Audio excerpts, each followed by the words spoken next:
தலம் அது. மணிவாசகருக்கு திருப்பெருந்துறை போல் எங்களுக்கு மயிலாடுதுறையில் ஆசானாய் வந்து எங்களை ஆட்கொண்ட தலம் அது.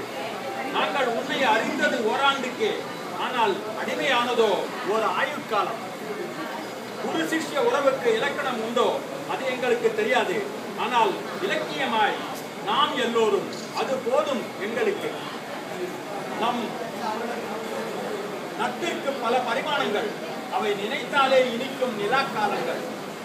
குறிஞ்சி மலரை நான் பார்த்ததில்லை, அது ஒரு அபூர்வம், அதிசயம், அழகும் கூட. சொல்ல கேள்வி. நம் உறவும் அதுபோலும் என்றும் என்று நாம் நினைப்பதுண்டு. மலராக நீ, மண்ணுகளாக நாங்கள். அடுத்தது மாமியை பத்தி.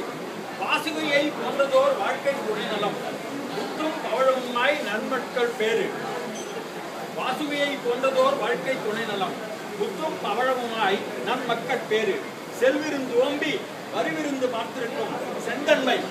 சார் வந்து எங்களுக்கு பாடம் மட்டும் சொல்லி கொடுக்கல, எங்களை வீட்டுல அழைச்சிட்டு போய் டெல்லி சாப்பாடு வேற போட்டுருக்காரு. செல்விருந்து கைத்தட்டலாம் எல்லாரும்.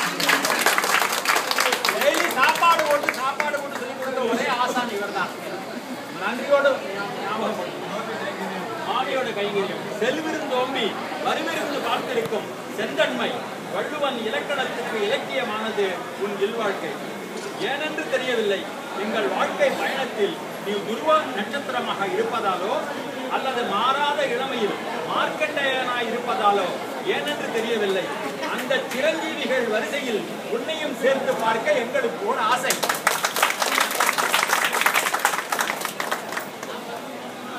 அன்று எங்கள் திருமணத்திற்கு நல்லா கேட்கணும். அன்று எங்கள் திருமணத்திற்கு, நேற்று எங்கள் பிள்ளைகள் திருமணத்திற்கு வந்து வாழ்த்திய நீங்கள் நாளை எங்கள் பேரப்பிள்ளை திருமணத்திற்கும் வந்திருந்து வாழ்த்த வேண்டும். இதுவே இறைவனிடம் எங்களின் இன்றைய பிரார்த்தனை. என்றும் அன்புடன், பணிவன்புடன், மயிலாடுதுறை ஏவிசி காலேஜ், BCom 1971.